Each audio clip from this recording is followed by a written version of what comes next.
రాష్ట్రానికి పెట్టుబడులు రాకుండా వైసీపీ నేతలు కుట్రలు చేస్తారని మంత్రి పయ్యావులు తెలిపారు. పెట్టుబడులు పెట్టొద్దు, బాండ్లు కొనుగోలు చేయొద్దంటూ వైసీపీ సానుభూతిపరుడే కంపెనీలకు మెయిల్స్ పెట్టారని చెప్పారు.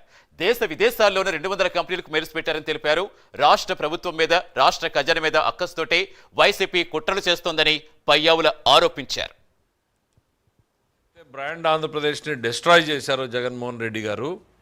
ఏ మాత్రం కూడా ఆయనలో మార్పు లేదు, ఆయన వైఖరిలో మార్పు లేదు. ఆ రోజు బహిరంగంగా చేశారు, ఈరోజు పరోక్షంగా చేస్తున్నారు. ఆ బ్రాండ్ ఆంధ్రప్రదేశ్ని డిస్ట్రాయ్ చేస్తున్నారు. ఈరోజు తమకు ఓట్లు వేయలేదు ప్రజలు అన్నటువంటి బాధని, అక్కసుని ప్రజల మీద చూపిస్తున్నారు, మా మీద కాదు. రెగ్యులర్ ప్రాక్టీస్లోనే మేము ఏపీ మైనింగ్ డెవలప్మెంట్ కార్పొరేషన్కి ఫండ్స్ రైజ్ చేయాలని చూసాం. ఆ రోజు నుంచి వీళ్ళ అక్కసు బయటపడడం మొదలైంది. ఏ రోజైతే మేము జీవో ఇచ్చి ఎంట్రస్ట్ చేశామో, ఇన్వెస్టర్స్లో విపరీతమైనటువంటి స్పందన వచ్చిందో, వెంటనే ఉదయ్ భాస్కర్ అనేటువంటి ఒక వ్యక్తిని తెర ముందుకు తెచ్చారు.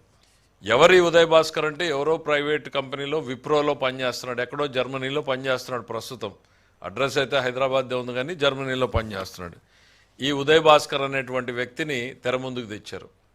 ఈయన చేత ఒక 200 మెయిల్స్ పెట్టించారు. ఈయనకి వైఎస్ఆర్సీపీ లింక్ ఏంటి అని మీరు అనుకోవచ్చు. ఆయన ఫేస్బుక్ ప్రొఫైల్, జగన్మోహన్ రెడ్డి గారి ప్రొఫైల్ ఉంది, ఉదయ్ భాస్కర.